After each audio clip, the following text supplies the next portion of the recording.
Well, hi, everybody. My name is Honish, and I am the former head loss mitigator for IndyMac Bank's HELOC division, and I am an expert on marketing and in distressed properties in the United States. I've been doing it literally since 2007 for real estate agents directly, and I have worked in the field since 1988.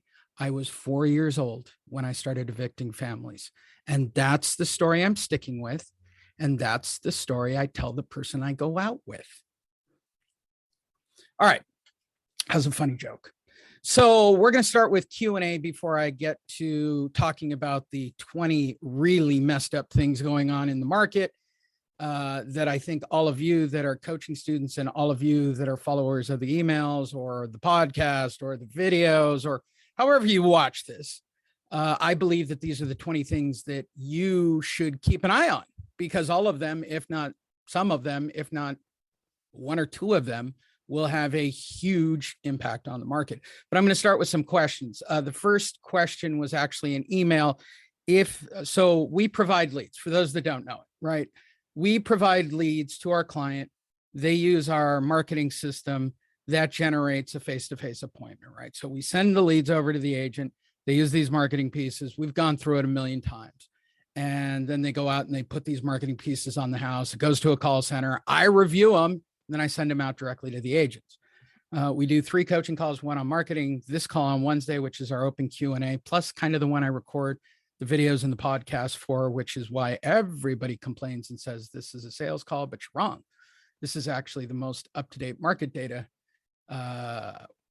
live call that I do. And I take your live calls, questions, both.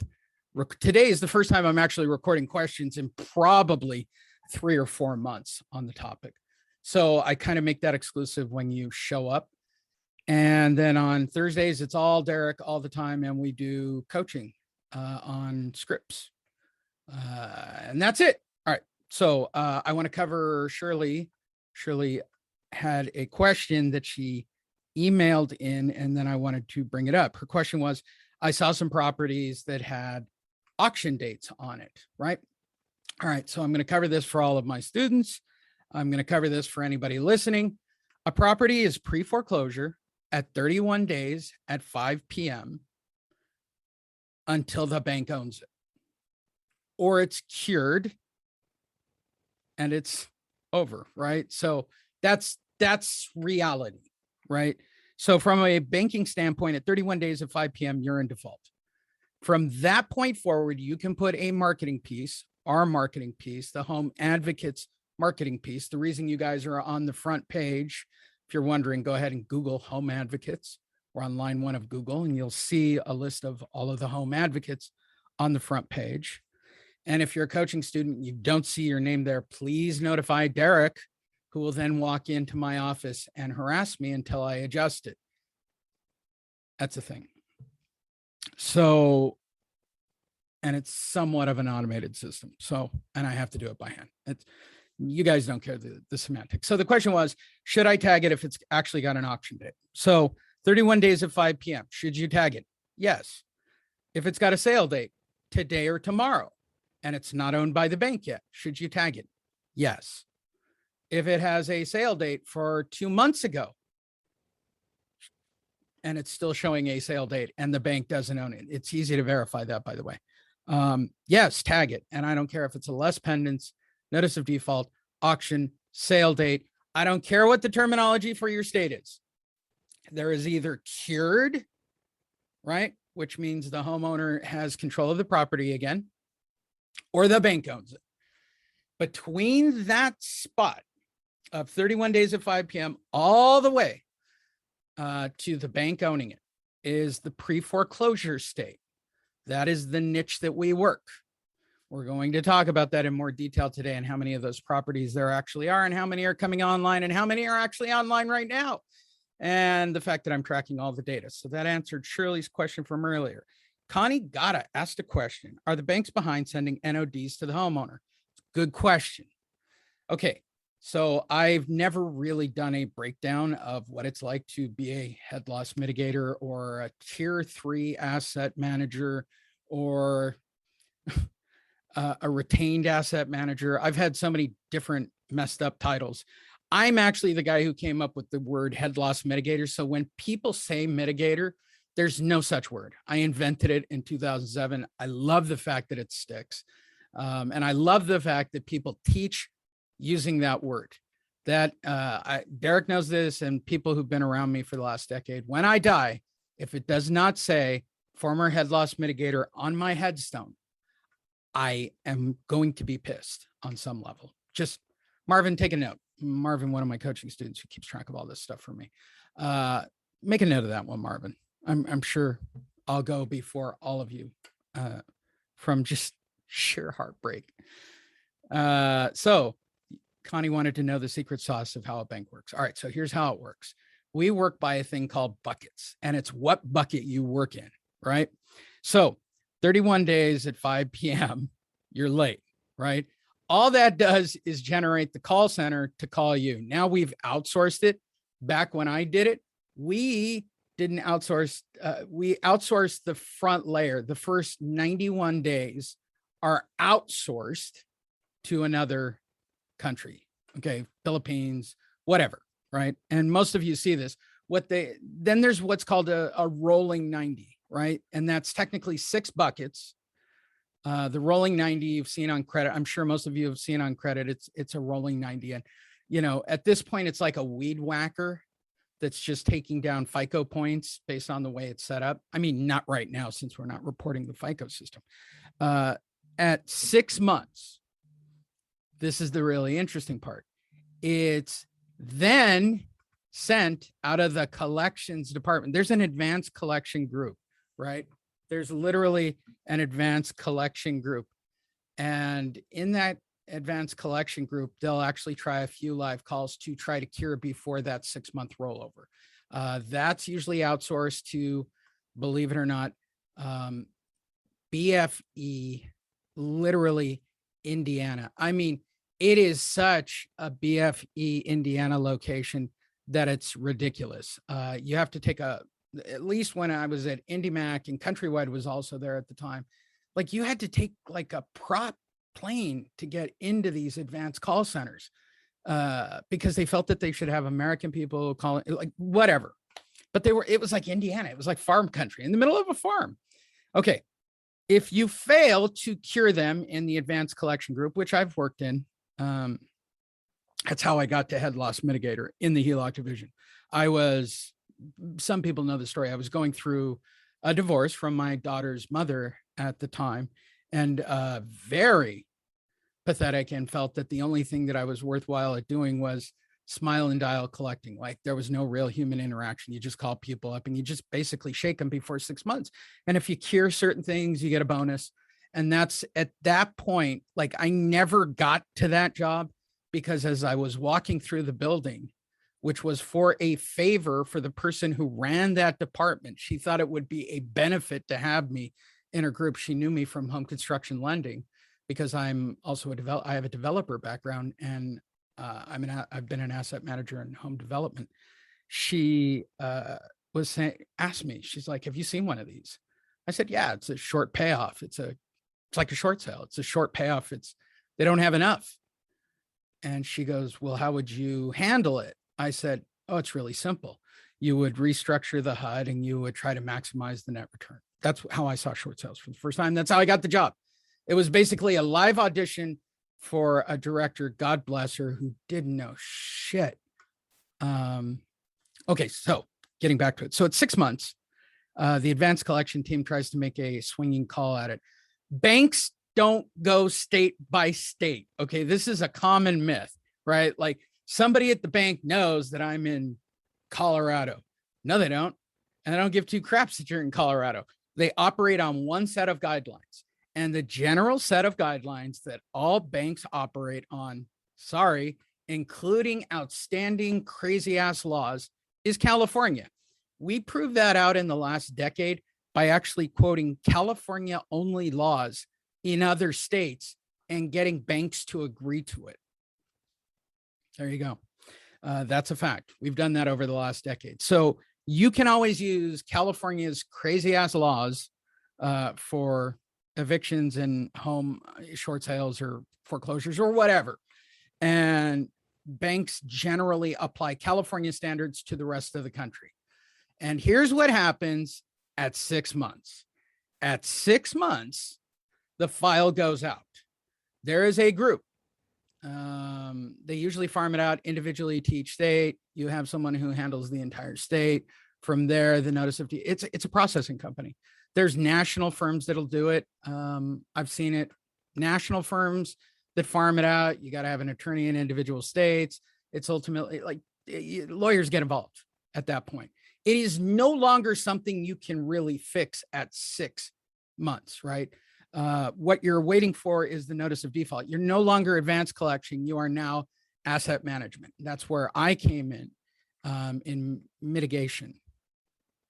That's where mitigation starts. So after the NOD is posted and that call is generated, if you call in, you're assigned in those days to someone like me.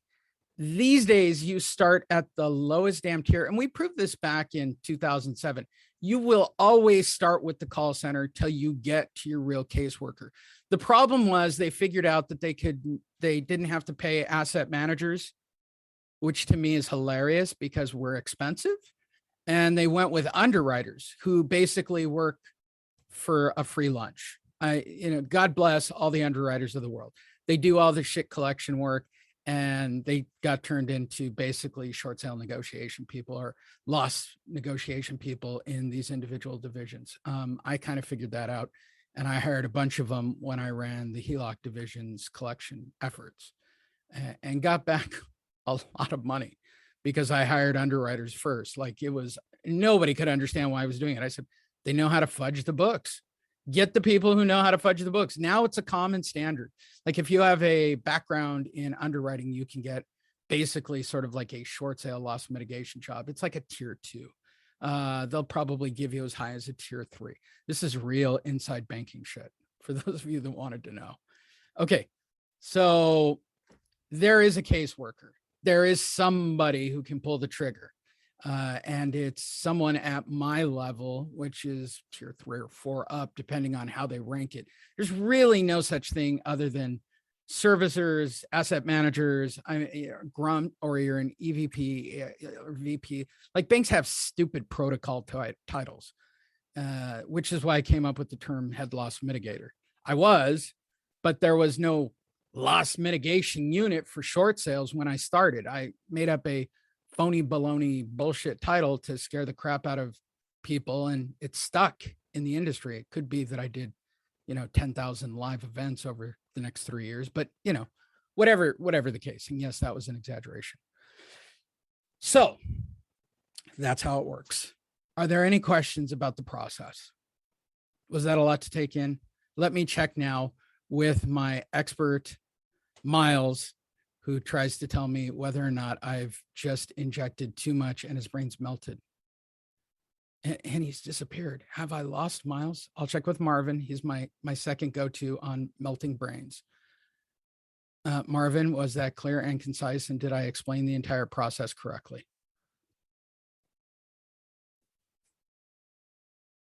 I can check with Derek too. Did that make sense, Derek? Yep, absolutely. Perfect. Did it? Yep. All right.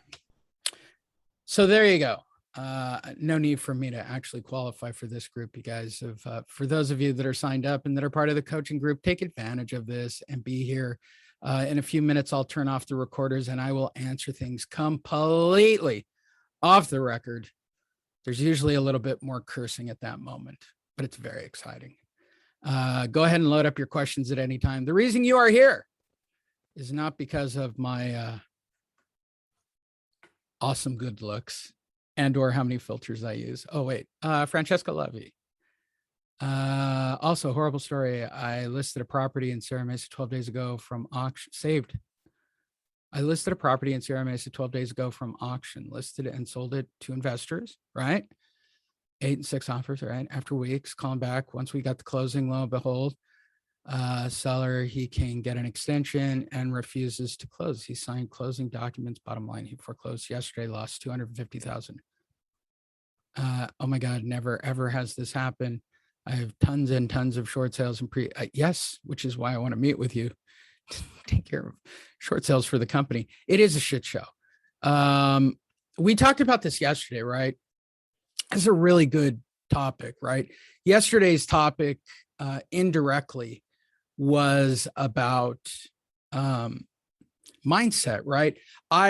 For those that don't know me or you've never seen me, I basically remade myself. I think most people know me from my crazier, hazier days in 2007 to 10, but about a year and a half ago, I really worked on myself. And one of the books that is a cornerstone to my life, a man I'd like to call mentor and friend, Don Miguel Ruiz, wrote The Four Agreements. And I keep quoting it to my coaching students, and I hope that all of you in real estate take this to heart. Assumptions will kill you, right? In life, in real estate, you will never be prepared for 180-degree.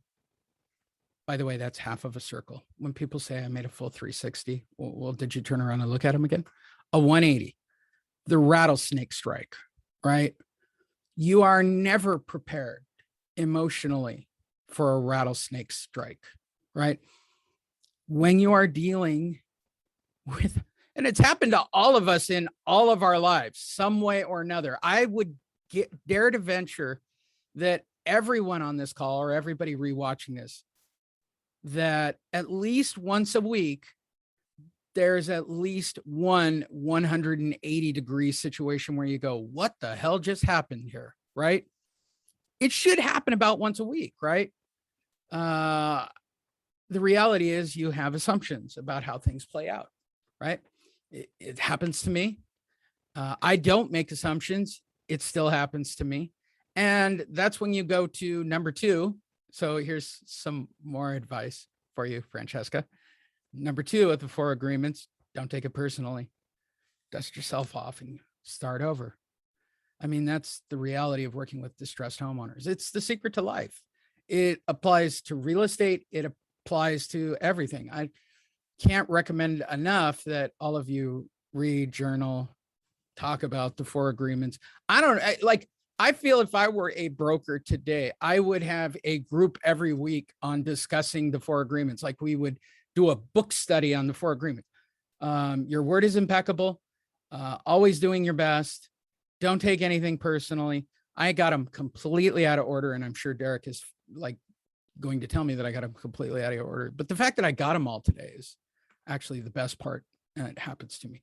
But don't make assumptions, right? I have a hyperactive brain. Okay, I don't know about the rest of you. I can only speak for myself. I have a hyperactive brain, and my brain runs at about 100 miles an hour. So I live by a simple principle called act as if, right? You talk to me today, and pretty much anywhere over the last year, and you talk to me 3 years from today, I'm going to be that same person. That is the way I operate. And many of you have been on the calls now over the last year and watched sort of this all happening. There isn't much of a difference in me today. And I'm very open about my life. I'm very candid about my life to the point of making Derek and generally people I work for and people that I love uncomfortable. But that's how I am. I'm not going to change. You can either accept it or move on, really. And that's the reality of it, right? You have to be congruent. I hate to quote, another man I'd like to call mentor and friend, Tony Robbins, that you all pay money to, right? Fly out to the middle of nowhere to go hear Tony Robbins tell you to be congruent to who you are. Stop putting on a fake bullshit front and be yourself, right? You will always get snake bit. You will get snake bit in your real life. You will get snake bit in your real estate dealings. And then you default back to, I'm not going to take it personally. Derek loved that. I'm sure quietly Derek was going, That's my new sound effect that happens around that. Thank you, Mayella. It's my favorite book too. I journal, I read it, I live by it.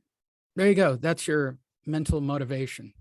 Now you don't have to go to that other coach's page and do Motivation Monday.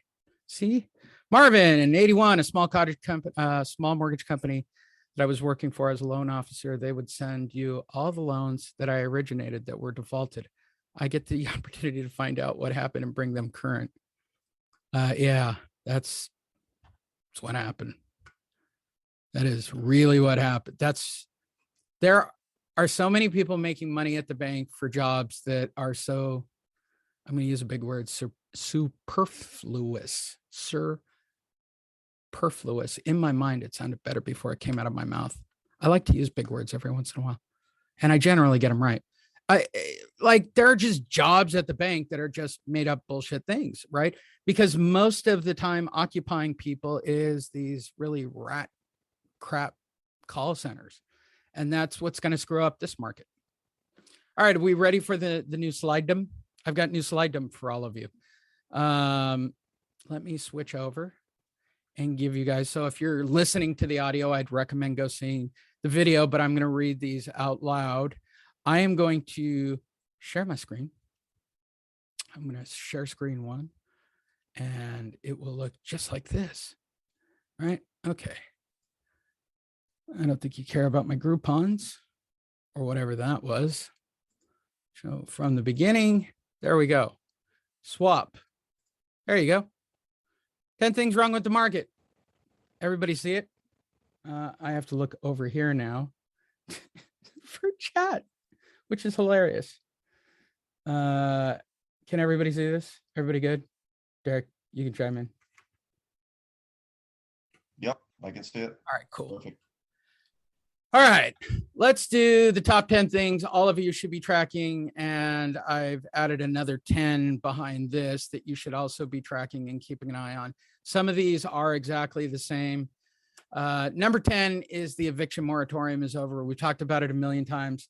I am going to put a link in right now on that page. Oh, geez, I did it again. To everyone. It's homeadvocates.io/event. On that page is the only place you'll find a 66% discount to join Home Advocates. But that's not the point. There is two links on that page. One is state by state data, and the other one is a brand new one that I found from the NOLO website. And that is individual states on when physical evictions can take place. And you should go check it for your own state. So you know for a fact, like California, it's a fact, people can be evicted. Got it? Simple as that. The eviction moratorium is over. Only a select few states have extensions. But for most of us out here on the western half of the United States, for those of you in Florida, that should be everybody just about on the call. I don't think we have anybody from New York. There are a couple very random places with bizarre extensions, but I would say Texas, West, there ain't jack diddly squat. Evictions are in play, including Florida. We'll get back to that in a second. Number 9, I feel like David Letterman. That kind of dated me. 1.6 million forbearance agreements. Now, I've heard that the number is decreasing, and everybody keeps trying to sell me on this decreasing number, right? It's down by 4%. 4% of a million, okay, is a lot if you're doing a commission, but it's also the equivalent of spitting into a lake to attempt to save it. So if we're decreasing 1 to 3% per quarter on forbearance agreements, again, it's like spitting into a lake to try to save the lake. Okay. It's not going to put a dent into the market. Now, I want to make this clear because people think that I think that this is what's going to cause the economic crash, the real estate market. I don't. 100% do not. This is the item that I was banking on for a lead source for distressed properties for all of you that I coach. Okay. A forbearance is a defaulted property. Don't care what you think. Don't care what you know. And I'll keep saying it to your face. If you come to a live event, bring it up to me. How many years have you worked in a bank? Then shut your pie hole. A forbearance is a defaulted property. Got it? It's not a debate. I don't care what kind of email you got. I don't care who told you. They're wrong. A forbearance is a default. Did I say that? Was that aggressive, Derek? It felt aggressive. It felt a little aggressive. It's not really me, but you can tell that I got a little kind of an itchy thing under my skin about that one particularly. I'm going to keep track of time for you guys. All right. We're at 9:42. Number 8, 7.5 million people are unemployment checks have ended. But that ended about 2 weeks ago. Yeah. And the jobs report is right around the corner. I'll talk about that on the other 10. The interest rates are still too high. They're barely inching them up by what, 0.1? What are they doing exactly? I mean, which takes us to our next one, which is the values are way too high. Raise the interest rate already. Okay, at least slow down the appreciation of the market. I'm not talking anything radical. How about just 3.5? I mean, just take it up a half point. Just slow down this market a little tiny bit and let me try to believe that you guys aren't trying to bubble the market and pop it. What it looks like on the surface with the interest rates that low, right? It's like they're trying to squeeze as much homeowner equity as they can for properties that they know are about to be devalued. Like, you can't keep climbing indefinitely. There's nobody, when I get rebuttals to anything I say here, right? Oh, tapering system and this, that, and yeah, it's impossible. We've gone straight up. This isn't a slow takeoff. This is over the last year, we're talking 24%. Like, the numbers don't add up. You can't go straight up that fast. Okay.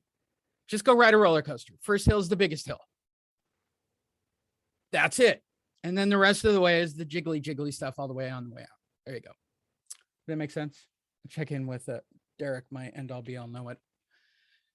Renters and evictions. I've changed this one. I think that people being evicted will have an impact on the market. It will have a problem. It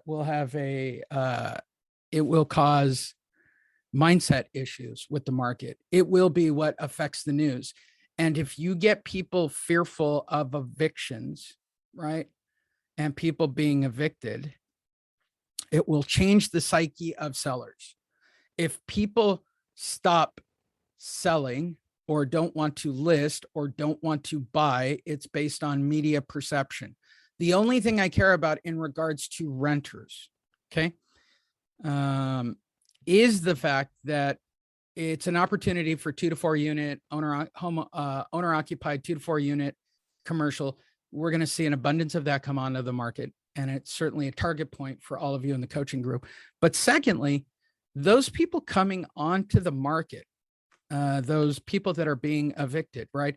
They haven't been saving up those unemployment checks. They haven't been saving that money up, right? They have to go live with friends and family and anybody that'll let them, couch crash. That will bleed into the media and that will become a story. And that fear will drive buyers and sellers. And if buyers and sellers think you're in a bubble, then you tell me, are buyers going to buy if they think there's a bubble? Will sellers get $500,000 above asking price or whatever crazy things you guys are all proud of? Which takes us to number 4, which is consumer confidence now is at about 70% that we're in a bubble, right? It's a fact. It's a fact. The number keeps going up. People are convinced that something's happening with the market. Well, they're convinced as the roller coaster is at the top of the hill. There are so many in the market that don't seem to give a crap that the crash is going to be pretty epic. Number 3, the FICO reporting system, still not 100% back online. This is the most mind-boggling thing about this market, bar none. Okay, because I monitor lates because it's data that I provide for those of you in the coaching group. I want 30, 60, 90-day lates. I have a firm. And they still haven't brought that back online. FICO and number 2, foreclosure reporting and filings have increased. Okay, let's jump back to that real quickly. Both of these are hand in hand, right? It's now at about 30%. So I'm going to show you. Let me log in. This realty track, right? We will be using this to supplement our data for a while, but the reason I like it, it's just an easy way for me to look at the United States. As I've said, Florida is my hotbed of all hell breaking loose. And I'm starting to think that I'm wrong. If you look, all I'm looking for are pre-foreclosures not listed for sale. New Jersey, I've had it all wrong. New Jersey is the hotbed of horseshit, more or less. I mean, New Jersey is kind of a car crash, but by and large, overall, it's really all about Florida, and it's the eastern half that is showing. It's like they're rolling it from east to west, because if you go to California, and yes, I realize Arizona is not here, Colorado, Wyoming. That's why I don't use this, except for the sake of using some of this data. It's certainly better for Realty Track, seems to be a little bit better for California. So what you're looking at here for California is only 30% of the market. Okay. 30%. Look at where the numbers are right now. This is 30% of the market. That's it. If you think that there are only 444 people who have failed to repay their, it's just crazy to me, right? Just do the math here. 6 times 4 is 20. Am I wrong? I don't do math really well, but this should be like 24,000 for the county, not 444. Okay. That's reality. And that's where it's at. And that's what you guys should be aware of as a lead source, as a data source. Does that make sense? Cool. And number one that I'm still stuck on being number one, the government's not going to fucking fix this. Forgive me for dropping an F-bomb. I know this is a podcast, but I'm so frustrated with everybody saying the government's going to taper, the Fed's going to do this. You got to be out of your mind. Like, you couldn't get $46 billion out, but you could pay people. You can talk about everybody having a digital wallet and having the post office become everybody's, but like, you're coming up with crazier and crazier solutions to fix where we are. And everybody's arguing. And the truth is, at some point, we have to decrease. We've inflated the dollar. I mean, we printed too many dollars. And nobody wants to talk about the big R word, which is why I created the second 10 things that are going on in the market, all of which you should keep an eye on. Number 10 is Evergrande. When it completely goes belly, China's just printing more money to bail it out because they can't afford to have a crash. On a global scale, on an economic scale, none of us can have a crash. It has interests in every country in the world, and it's going straight up, belly up. And nobody seems to give two craps in the real estate community about this fact. Number 9, jobs report and or income from those jobs. So we got a jobs report coming out, but what's more important, people don't make enough for the inflation that's happening, and certainly not in housing, and certainly not in rents that are overpriced, right? Nobody's talking about that enough. Rents are through the roof, right? Rents are starting to match home prices, right? Like the monthlies are starting to be compensating factors. Number 8, the supply chain shortage. If you don't know, we have a supply issue. I mean, for me, it only appears in something like iceberg lettuce, which I care a great deal about in my daily diet as a keto eater. And I've seen that as a shortage, but there is a general shortage. Like, we have a supply chain issue right now. We have a energy, I wouldn't say crisis, but it's insanely overpriced. And they claim that there's a shortage of everything. There seems to be a shortage of everything. I don't know if this is a game, but you should keep an eye on that. Number 7, you should keep an eye on Michael Burry. If you don't know who he is, he's the guy who predicted the short in 2007. He was in the movie, played by Christian Bale. Michael Burry does not look as good as Christian Bale at all. He is kind of on the scale like he was played, but you should follow him. I recommend it. He has been hedging against the market and looking to basically bet against the market. Once again, creating a situation. Well, nobody bets against the Fed's bonds, right? Or any of that. Burry's making it happen, and he's finding people to book his action as always. because it takes us to number in 6. We're not in an inflation period. We're in hyperinflation. Okay. If you don't see that, then you haven't really noticed the cost of milk. I think most people, in my mind, I just know this. People think that I'm an economist or I study the economy, or those are the overwhelming point tags to me. Those aren't. I'm a statistician. Didn't get the extra S in there. I go by statistics and trends. That is what a good asset manager does. That is the way I've been trained for over 30 years. I always place with the highest percentage bet.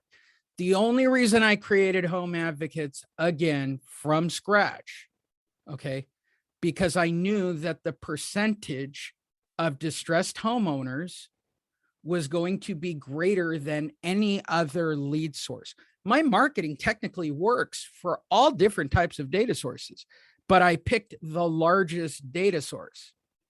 And then it became a passion of wanting to help 1 million homeowners and to change 1,000 real estate agents' lives, right? And from all of you that are on this call, you know it. It's about family, right? Our family helping other families. That is really the way we see it. That's the way Derek and I operate this place. And that's the way we hope all of you operate it. But we're in hyperinflation. The numbers are too fast again. Number 5, where did the news reporting go? Hey, do you guys remember a couple of weeks ago when the moratorium was over and every 5 minutes we had a news report about people getting evicted? Well, okay, the moratorium's over. Where are the news reports? Just thought I'd ask. Number 4, if the market wasn't so bad, why aren't the banks why are they so tight, right? Why'd they stop doing credit lines? Why have they cut down equity credit lines? That's more of an ask yourself a question. I would keep an eye on banks and how they behave on lending money. Right now, their lending standards are super high. You can get it in tier 2, right? The Quicken Loans of the world. But Wells, Chase, B of A, US Bank, you're talking tier 1, tight, 80-20. I don't know. I'm sure you can find a 90-10, but you better have sterling credit and VODs, VOEs, VOMs, whatever it's going to take these days to get a major bank to lend you money. Did you know we have too many car loans out there that are in default as well? I mean, I can keep going on and on with what the banks have done and what they've actually lent money on. Like we're at the highest credit card debt. We're like, we have car loans out on the market that are just obscene, right? They haven't been defaulting on car loans yet, but they will. I mean, eventually something's going to have to give. Number 3, and student loan debt. Far be it from me as a bonus, not to say that we're at our highest level of student debt as well. Number 3, if it wasn't so bad, why wouldn't the banks just do something on the news and go, cool, there's nothing wrong. We're going to get these people out of forbearance and everything will be okay. You don't think that Wells, Chase, and B of A's CEOs down to the marketing company wouldn't want to go out and put out that message? Think about that one for a minute. This isn't a conspiracy theory. I know this. Okay. Banks always get out in front of bad situations and will sell bullshit all day. When IndyMac was going under, I remember standing in the courtyard. Now, know this for a fact. I was employee 331 at IndyMac. That's how long I was there. I was in the first 300. I remember standing in the courtyard as Mike Perry, Mike Perry, did I get it right? Mike Perry was explaining how, we're going to hedge against the market and we're going to sell this off and we're going to get more liquidity and blah, blah, blah, blah, blah. They're out of business in a month, right? Get out in front of it, sprinkle a little magic and bullshit on it. It doesn't matter what the market's going to do. I knew the writing was on the wall that month. And that's why I got out. That's why most of the asset managers at the bank got out. And that's why everything started getting farmed out pretty quickly at IndyMac, because we all left. Number 2, the zero interest rate. If you know nothing about the bond market, and this is what Burry's betting against, you can't do a zero interest rate. You cannot. It has to go up. Every time they've tried to raise it, right, and they call it tapering. This is where everybody's like, they'll taper. They've tried to taper now multiple times, and the market responds by the stock market crashing. Got it? That's called feedback or some other crazy name. Number one, the government's everything bubble, AKA the $1 trillion coin, in just 2 weeks. This is personally my favorite of everything that's coming up. I, honest to God, believe that the Republicans are prepared to meet that date and watch the US default. I know historically we paid it off at the last minute, right? And the market's going to do things. And again, we're kind of a China shop right now economically, right?